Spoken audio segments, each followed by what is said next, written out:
समस्थियाव बिटिआरनि गाहाय मावफुं सोद्रोमा CEM बिथाङा एबार बेवहाय केन्डिडेट महरै नमिनेशन होगोन। डेभेलपमेन्टनि नामाव माने कमप्लिटलि जिर' होनना बुंनांगोन, जिहेतु बे दालां मोनसेया थांलाय फैलायनि थाखाय ओरैबायदि मोनसेल' सर्स होनजायो। दैलां बोथोर सफैब्ला फरायसा फरायसुलिफोरा जिखुनु थांलाय फैलाय हान्था मेलानि जोबोद जेंना नुजायो नैबे दलंनि थाखायनो। एटलिस्ट बेखिनिखौ रिपेयारिं खालामनानै होनायमोनब्ला माबा मोनसे मावदों होननानै जोङो साबायखर बावनो हायोमोन।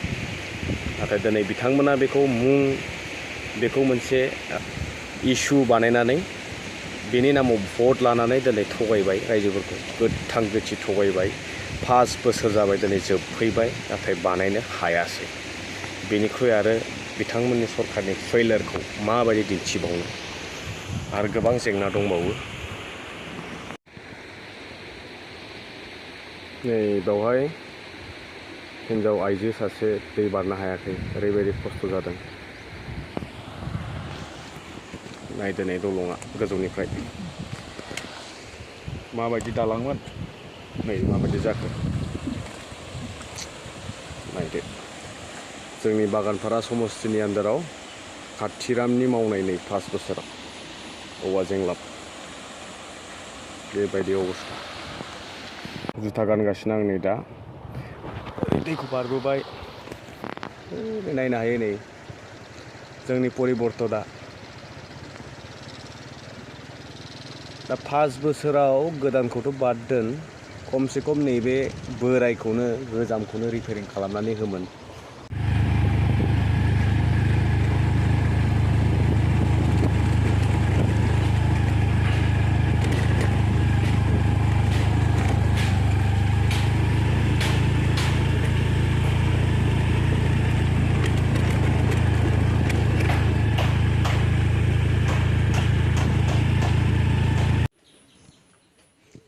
पास बोसोराव डेभेलपमेन्टनि मुङाव दिनै बिथांमोननि मावनो हायि फेलें जानाय खामानिफोरनि हिसाब गैयि। दा फारि फारियै जुदि आङो लिस्ट लानांगौबा ओरैबायदि गोलाव जालांगोन, नोंथांमोना खोनासंनानै आंगायनाय मोनगोन।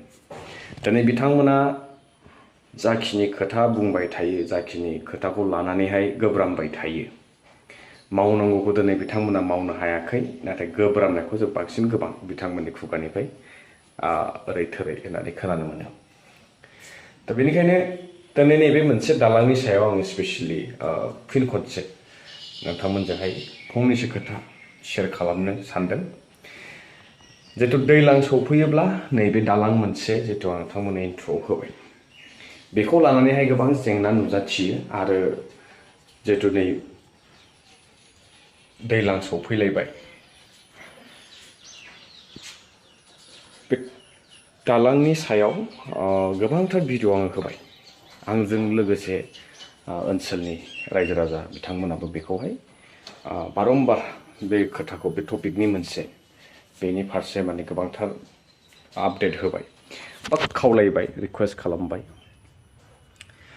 दिनै बिथांमोना प्रेक्टिकेलि मावनानै दिन्थिनांगौमोन, नाथाय जों बिथांमोनखौहाय खुगाजों मावनायखौ हले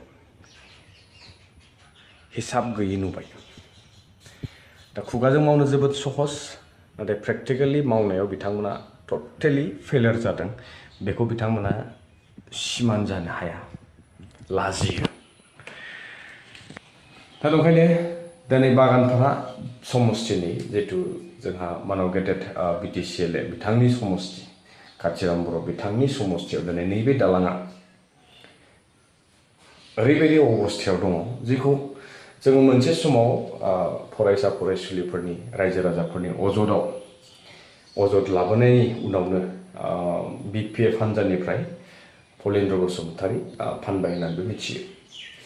बिथाङा बोरै बानायदों बानायाखै जों बेखौ बुंनो थाङा, नाथाय बिथाङा मोनसे रिकुवेस्टआवनो बे दालांखौ बानायब्रबनानै रायजो राजाफोरनि हान्था मेलानि थाखाय मोनसे सुबिदा खालामनानै होदोंमोन। बायदिसिना खारननि थाखाय बे दालांनि अबस्थानि बेबायदि हालोद दं। 2014-15 नैबे समाव बे दालाङा गायसनजादोंमोन। दिनै दैनि दाहारजोंनो होन अन्थाइ बायदिसिना खुरख्ल'नाय बुरनाय जावनाय बेजोंहाय बे दालांनि जिथु पिलार बेयो दोरोदनानैहाय बे जिथु गोजौनि स्लेबा बे स्लिप जायो, स्लिप जानानैहाय बेबायदि बायग्रबनानै थायो। दा नैबे जिनिसखौनो बिथांमोना दिनै 5 बोसोराव नङाब्लाबो खनबासोआथ' नायबाय, भिजिट खालामबाय आरो डे टु डे दिनै बिथांमोना बेनि आपडेट्सखौ मोनबायानो थायो। बेखौ लानानै बिथांमोननि मावथिफोराबो बेखौ गोबांबार हयथ' आर'ज गाबबाय बेनि थाखाय, गोबांबार बेनि थाखाय खावलायबाय, गोबांबार बेनि थाखायनो बायदिसिना दावराव दावसिबो जालांबाय, खावलायदों, सोरबा बायदिया बेखौ बोराबनानै थादों, मावनांगौमोन। जिथु बेयो जोंनि मेगननि नोजोराव फैयि नङा। थांलाय फैलाय हान्थामेलानि बे मोनसेल' वान एन्ड अनलि साहा ओनसोल जोबथारनाय बागानपारा समस्तिनि थांलाय फैलायनि थाखाय बे मोनसेल' रड जिथु लिंक खालामो जोंखौ बिहिरा, मुसलपुर, बरमा बायदि लामाजोंहाय। आरो बेखौ दालांखौ बारनानैनो गोबांथार माने गोजौ फरायसालिफोर दङ। थांलाय फैलायनि मोनसे जिथु कमिउनिकेशन रड बे दिनै डिलिंक जानानै दङ। ओरैबायदि सिन्थानि बिसय जे दिनै बिथांमोना एथ'ग्राब गिदिर मोनसे दालां बायनानै थादों, जे मोनसे हाजार हाजार रायजो राजानि थांलाय फैलायनि मोनसे सर्स बेनो मोनथिखानानैबो एथ' गिदिर मोनसे इस्यु बियो, नाथाय बिथांमोना माबोरैहाय बेखौ नुसनाखै जानो हाथावना। ना बिथांमोना दिनै नैबेखौ मोनथिनानैबो मावनायनि इन्टेनसन गैया बा रायजो राजाफोरनि जेंनाखौ सुस्रांना होनांगौनि बिथांमोनावहाय थांखि गैया। खोथाया स्पस्ट', दिनै बिथांमोना बै रायजो राजाफोरखौ थगायदों, जाय रायजो राजाफोरा बिथांखौ देरहासार जानो थाखाय ओरैबायदि जुजिथाबदों, ओरैबायदि नांथाबदों, खनले जेननायनि उनावबो साहस होदों बिथांखौहाय दिनै स्पिकार महरै दिनै बिथांमोना मोनबाय। नाथाय रायजो राजाफ्रा मा मोनखो?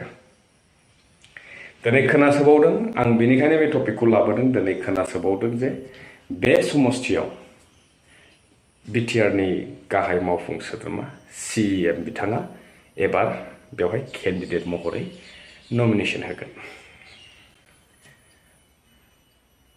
बहाबा नङा बहाबा बिथांमोना गावसोरनि फेलियरखौहाय बुजिदों।